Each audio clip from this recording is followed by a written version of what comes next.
Kaya po nito, marami na tayong nagawa nito. Maingay. Ayan. Pinalitan lang po natin ng Freon. Naglagay tayo ng compressor oil. Yan, tumahimik. Yan lang po ang solusyon dyan. Ganun ang gagawin natin dito, sir. Ayan. Sige po, pakipatay po. Kasi hangin na lang. Papalit po tayo ng, kasi walang lamig, oh. Bakit walang lamig? Tapos bibidyo mo rin mamaya. Opo. Para sa Facebook pala kayo. Nakakatulong po tayo pag nag-share tayo. Sa Facebook pa kayo o YouTube? YouTube po, sa Facebook. Ayan low side, high side, parehas bukas. Wala man lang pumuti. Ibig sabihin, wala nang liquid. Gas na lang yan lumabas.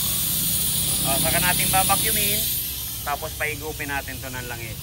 Okay? Vacuum po natin yan para mapasipsip natin ng langis yung compressor. Ayan.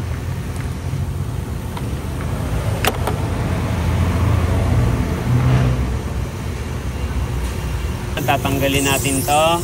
Pasisipsip po natin ng langis dyan. Ayan. Ang buhay po ng compressor yan nasa langis. Kaya pag ito po natuyuan, yan, gaya nito medyo maingay na, ayan. Yan, ganun lang po kadali magpasipsip ng langis. Hindi na po tinatanggal yan. Pag nag-vacuum natin, sabay pasipsip, yan, tapos ang buksing. Ito na. Babalik na natin dyan. Luluwagan natin ulit ayan, para ma-vacuum ulit siya. Ang sunod dyan, Freon na. Kasi pag may laman, hindi papasok ang Freon dyan kasi may pressure sa loob. Kaya kailangan vacuumin muna natin. Okay? Po natin yung tangke para ang papasok na Freon dyan, liquid. Kasi pag nakatayo po yan, gas ang papasok dyan. Sige sir, pa-start po natin. Aba, aircon na rin tuloy. Yun. Aircon. Kitam?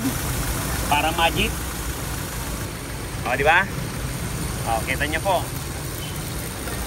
Parang tao po yan na nagugutom. Siyempre magkikis-kisan yan. Ang bitokan yan. Ayan na.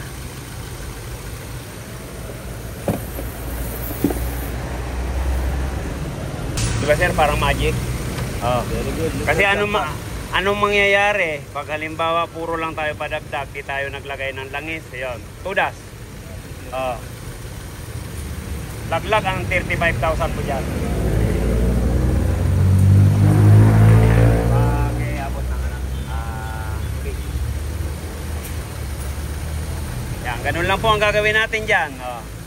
Basic na basic lang yung ginawa natin. Nawala na po yung ingay. Ayan. Pinasipsip lang natin ang langis. Saka ang lamig niya dito sir. Pag-ipo nyo po. Kanina po may lagnat yan. Pero ang karga niya 40. 200.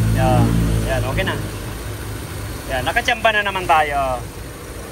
Very good, Mr. Kappa. Araw-araw lang tayo nakakachamba. Okay. Sir? Balagtas. Balagtas lang. Happy customer from Balagtas. Yan. Para kaunti ang matapon na Freon, binubuhusan natin ng tubig. Okay. Okay.